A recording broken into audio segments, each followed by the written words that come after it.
And so you went from, buying a primary to buying a rental to, dare I say, mastering some of these niches like Section 8 tenants.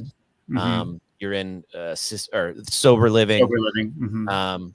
And so you found these really good niches that I think is inspiring, because you found really good ways to be of service and make money at the same time. So you're building a win stack, right? A lot of your deals is win, win, win, especially when, you're serving, underserved folks. You also have worked with investors, right? Where you've partnered with investors. Let me pivot a little to that. So you've done, Awesome. you've raised some money and you've done partnership deals. Can you tell Yeah, me about some of those deals and how those have gone, and who were your investors? Give me for the sure. lowdown on some of those. Okay. So, like, I want to say this really fast. And just that I had a proven concept before I gambled anybody's money. So it was like, I created what I thought was, yes, this is for sure. And then once I created that, then I had this little micro portfolio that was performing really well, proven strategies. And then I was able to show that to the investors to then create the syndication. So and I feel like everybody's trying to jump to Z, where, it's like, maybe try to take care of A, B, and C first. And it's okay to kind of walk a little bit there. Totally agree. I love that. I just want to stop because I've seen this. I started syndicating multifamily deals about a decade ago, and I didn't even know what syndication meant. Right? It was just, hey, I got to get this deal done, and I don't have the credit or the cash to get it done. So if I bring in people that have cash and credit and believe in what I'm articulating and believe that I can execute, then I can get it done. And luckily for me, I had some people that did believe in me. And what's cool about what you did is you took these concepts, right? I was your lender on some of these early deals, and you did it. And then people go, Bobby, what are you doing? And your friends are like, I want to do that. And then you almost started syndicating because people were asking you. You didn't go hunting. Is that a fair statement? Okay, so I'll stop telling 100%. your story. Yeah, that is what happened. I was sharing with everybody. I was really proud of it, and I also thought the stories were crazy. Like showing up to a place and just the mildew, mold, and having to kids like sleeping on the ground floor, and the ground floor was like water had come in, and I mean, it was bad. Like, a lot of it was bad, and I got to do fun shit, like delivering new beds and helping them and putting them in a safe environment. So it was really cool. So when you combine like that layer of story, a lot of people are like, well, how do I get involved? And at that time I wasn't a realtor. So I'm like, I don't know. Like, like, maybe we could, partner on stuff. And then I started realizing there's a lot of people that may have money in a savings, or they just have money sitting there, but they don't necessarily have income.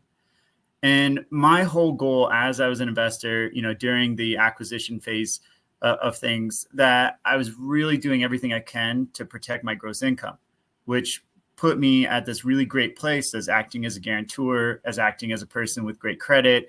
And then they would bring in the money and they didn't have to really worry about anything else. And then I would, create this situation. So my first, trying to think, like the first syndication, I think, would be a duplex. And one thing that, and there wasn't like this magic, here's what to do and here's the step to take for syndication. You could literally grab 20 different people that have created partnerships and they structured it 20 different ways, which is enough to hurt your head. And my one thing, and I tell everybody this, is like, the right option is the one where you actually do something. Like that's it. Like, just do something and you'll be able to clean up the pieces, as long as you still surround yourself with investors. But with that duplex scenario, she had the money, she didn't have any income, and but she did have the down payment. So what I did was I established an LLC, I created the partnership agreement, and then I let the funds season in an account, so that I can use that money as my money. So we did the 3-month rule. Learning now, I didn't necessarily have to take those steps, but it helps because, you never know what opportunity is going to be in front of you. So let's say if it was a hard money deal, then that's no problem. They don't care where that money just came from. You could, Right. literally I bought a house with a credit card. Like they really don't care. Yep. And so, but what I was in my mind, the way I thought about it is it will open up so many more opportunities if I can just purchase with a conventional. And if it makes it so like it is just my money, I'm not dependent on her credit. I'm not dependent on her at all. And that I let those funds season. So that was like my thought process behind that was like, get the funds, let the funds sit. The next thing was like structuring the deal. What I'm going to tell everybody now, I know I'm going to get judged for it. It's okay. Like it's all good. But I've always had this, abundant mindset. Like how much more money can I make for other people? And in the end, I will also get taken care of at some point. And if I don't, well, they're better off and maybe they buy me a steak someday, that was literally my mindset towards it. So the number one thing I did was I say, for every dollar that you put into this, I'm going to give you 10% on your money. And so I did that. Then I said, on top of that, if and when it appreciates, we'll split that 50-50, right? Do the math on that. They made out like fucking bandits.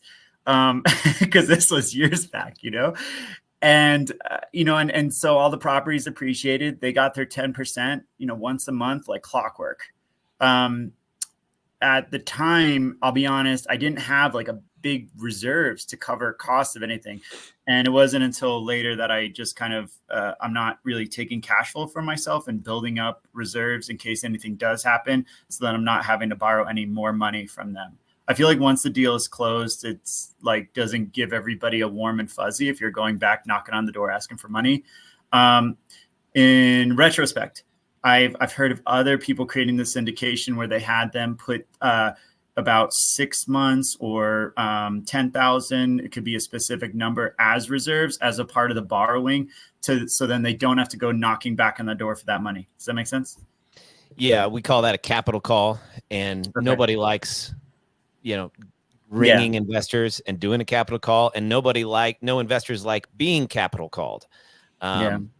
So the fact that you didn't have to do that even without reserves is good. I mean, listen, you stumble and bumble your way forward. And if you do right by people and make them money, there's no issues. But where you get in trouble is where you get upside down, you lose money and all that. And, you executed, right? At the end of the day, you executed. I love the fact that you have taken this perspective even before you were an investor, even before you had executed a deal, you said, I'm an investor.